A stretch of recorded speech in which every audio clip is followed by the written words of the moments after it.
नमस्कार दोस्तों, स्वागत है हमारा आप चैनल पर आप सभी का। आज हम आपको सुनाने जा रहे हैं पवित्र मोहिनी एकादशी व्रत कथा। यह कथा सुनने मात्र से पापों का नाश होता है और जीवन में सुख समृद्धि आती है। प्राचीन समय की बात है कि सरस्वती नदी के तट पर भद्रावती नाम एक सुंदर नगर था।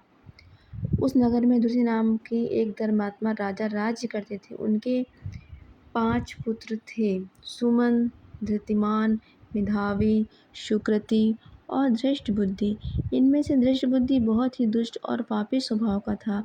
वह जुआ खेलता, चोरी करता और बुरी संगति में रहता था। धीरे धीरे उसने अपने पिता की सारी संपत्ति भी बर्बाद कर दी। उसके इस बुरे आचरण से दुखी होकर राजा ने उसे राज्य से निकाल दिया। राज्य से निकाले जाने के बाद धृष्टबुद्धि जंगलों में भटकने लगा। भूख प्यास से व्याकुल होकर वह इधर उधर भटकता रहता और एक दिन वह एक आश्रम के पास पहुंचा, जहां कौंडिल्य ऋषि तपस्या कर रहे थे।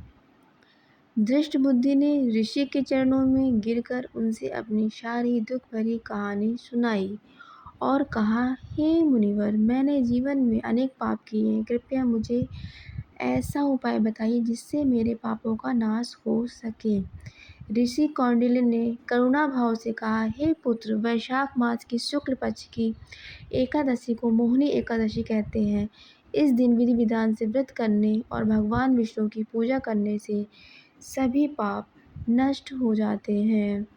ऋषि की बात सुनकर धृष्टबुद्धि ने पूरी श्रद्धा और भक्ति के साथ मोहिनी एकादशी का व्रत किया। उसने दिन भर उपवास रखा, भगवान विष्णु का ध्यान किया और रात भर जागरण किया। उसके इस व्रत के प्रभाव से उसके सभी पाप नष्ट हो गए और उसे मृत्यु के बाद मोक्ष की प्राप्ति हुई।